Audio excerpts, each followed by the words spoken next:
Gue dapet cerita soal ada orang yang habis nerima uang dari tetangganya. Setelah dia dapetin uang itu, dia malah jadi tumbalnya.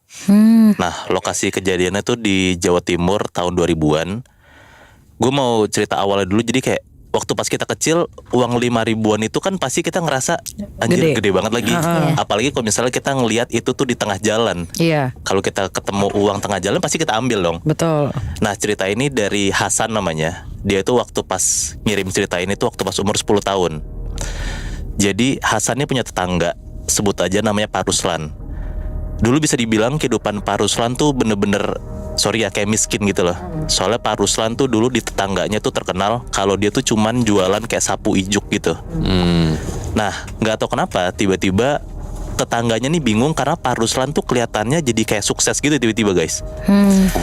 Ada satu momen di mana tetangganya tuh ngelihat Pak Ruslan kok bisa ngegedein bisnisnya sendiri tiba-tiba banget.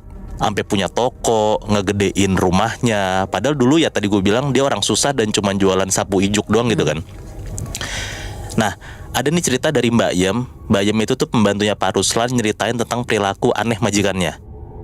Jadi semua tetangganya ini nih gak ada yang percaya sama ceritanya si Mbak Yem ini. Nah, Mbak Yem tuh bilang, ini kan biasalah kayak pembantu-pembantu kalau lagi beli sayuran kan suka gosip ya, sama tetangga rumah lainnya gitu kan.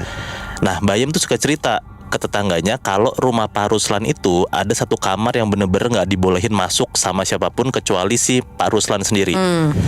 Terus ada satu malam Mbak Yem tuh suka nyium tiba-tiba kayak bau dupa atau bau kayak sesajen gitu, entah dari mana, tapi tuh asalnya dari kamar itu. Tapi kan nggak tahu karena Mbak Yem kan nggak boleh masuk kan. Nah itu tuh cuman di beberapa malam tertentu doang. Intinya tuh banyak banget lah hal-hal aneh yang Mbak Yem lihat dan dia rasain sama Pak Ruslan waktu pas dia kerja di sana.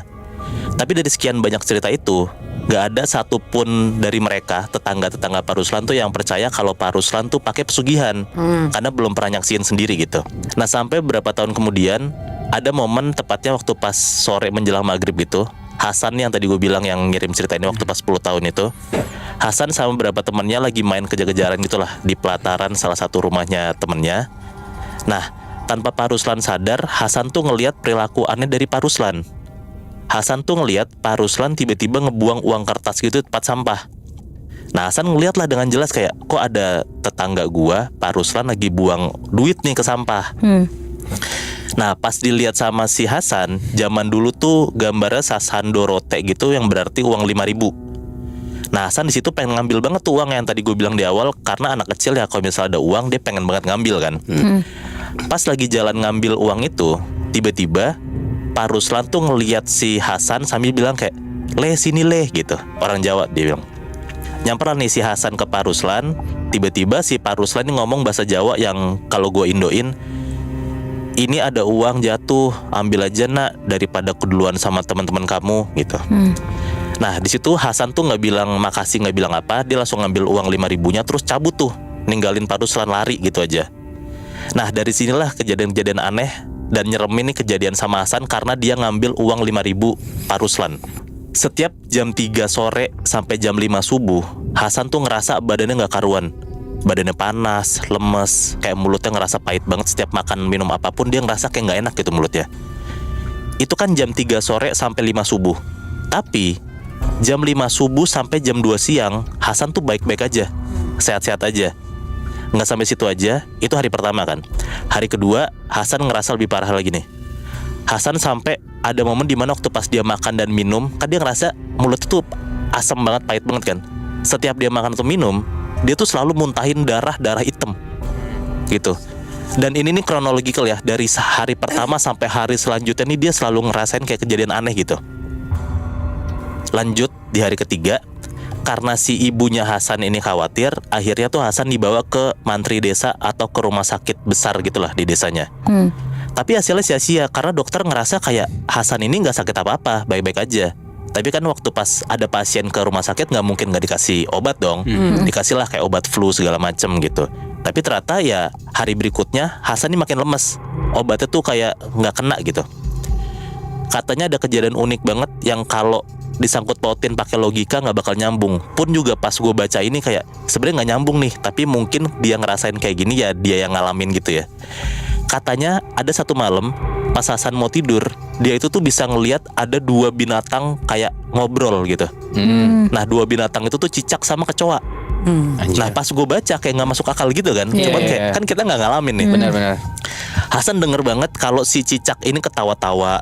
Terus si kecoa ini bilang kayak, kasihan anak ini, dia nggak tahu apa-apa tapi harus bayar semuanya. Nah bahkan pas Hasan nyeritain kejadian ini ke keluarganya, ya nggak ada satupun yang percaya. Karena ya nggak mungkin lah, masa tiba-tiba ada binatang ngomong. Dicap lah sama keluarganya kalau Hasan nih halu gitu, mungkin lagi sakit. Kasian. Sorry ya, kayak orang giting ya nggak sih? Iya kayak orang giting, cuman ya kasian loh. ya lagi kan nggak masuk akal Tapi sebenarnya kan. kalau cicak tuh gue pernah dengar emang ada kenapanya gitu, setahu gue. Kenapa tuh? Oh maksudnya ada kayak sign kenapa dia kayak gitu? Maksudnya ya kayak ada sign atau jin itu tuh bisa nemploknya tuh kayak cicak, makanya tuh diiniinnya cicak gitu. Oh, iya. Dan itu yang makan anak-anak. Oh gitu. Kalau nggak salah ya, namanya tuh umusibian. Oh tapi make sense Kak. Mungkin bisa jadi Hasan ngelihat cicak kayak gitu karena mungkin si cicak ini bagian dari Korean quote jelmaan something gitu. Iya, nggak sih? bisa. Dia si Hasannya umur berapa tadi? 10 tahun. Iya, Iya masih kecil banget. Karena kalau yang gue pernah jalanin, jadi dia itu pas gue cari tahu, dia tuh makannya anak-anak umur kayak masih kecil, nggak yang belum Ya, belum balik yang lah ya. akhir balik. Oh ya make sense lah ya kenapa si Hasan ngerasa kayak gini kan. Betul. Ini gue lanjutin lagi sampai ada di hari berikutnya. Ini nih hari kelima. Ada satu malam Hasan tuh didatengin sama anak kecil tiba-tiba. Ada anak kecil masuk ke kamar Hasan. Hasan pun juga nggak kenal anak kecil siapa. Tapi anak kecil ini ngomong bahasa Jawa. Kalau gue indoin kayak, jangan takut, saya datang ke sini cuman mau ngasih tahu satu hal. Buang uang itu dan pesen saya, kalau kamu didatengin sama 2 cowok yang gak kamu kenal, jangan pernah mau ikut walaupun dia bawain makanan, mainan, atau barang apapun. Pokoknya jangan ikut mereka dan buang uang sisa kamu itu. Nah, abis nyampein itu, si Hasan nih ngeliat anak kecil tuh hilang gitu aja, entah kemana gitu. Hari kelima, ternyata yang dibilang sama anak kecil ini bener, kejadian nih. Karena Hasan waktu pas tengah malam, di kamarnya dia ngeliat ada 2 sosok cowok baju putih, kurus, tinggi gitu. Entah dari mana out of nowhere tiba-tiba dia datang. Terus kayak si 2 sosok ini tuh kayak ngelambain tangan gitu buat kayak ngajak Hasan ke satu tempat gitu. Nah Hasan jawab kayak emoh gitu, nggak mau. Nah terus pas dibilang emoh sama Hasan, tiba-tiba hilang. Coba tidur lagi lah nih Hasan. Pas dia mau coba tidur lagi nggak bisa, Hasan melek. Ternyata sosok itu datang lagi. Tapi sekarang sosok ini tuh kayak ngebawa mainan sama uang gitu, sambil tetap sama nih kayak ngelambain tangan ngajak Hasan ke satu tempat. Tetap ditolak sama Hasan. Terus tiba-tiba sosok ini hilang gitu aja, entah kemana.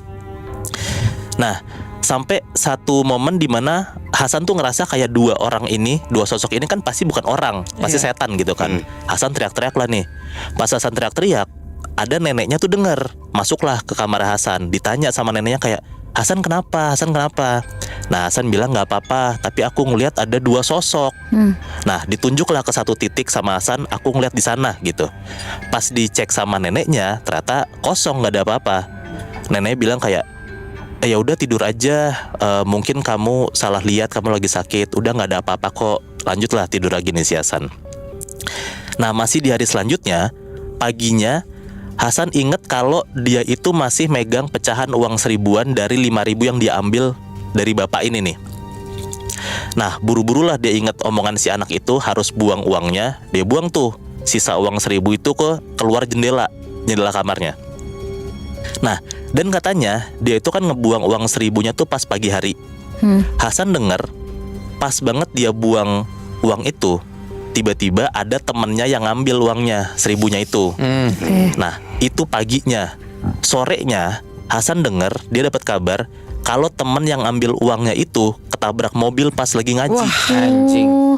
Nah di situ tuh temannya Hasan koma 3 hari. Dan pas dia sadar, anak kecil ini sadar, ternyata anak kecil tuh cacat, harus diamputasi karena tabrakannya tuh serius banget. Oh my god. Dan update terbarunya katanya beberapa tahun setelah kejadian itu, si Pak Ruslan ini akhirnya meninggal dengan kondisi yang chaos banget, gak karuan gitu ya, mengenaskan. Tapi keluarganya dan tetangga-tetangganya nggak tahu kayak kenapa tiba-tiba si Pak Ruslan tuh meninggal. Gitu cerita yang gue dapat dari Hasan yang umur 10 tahun. Dia cuma ngambil uang 5.000 doang padahal di jalanan. Tapi ternyata dia bisa dibilang kayak mungkin bakal jadi tumbalnya itu ya. Untung nggak kejadian.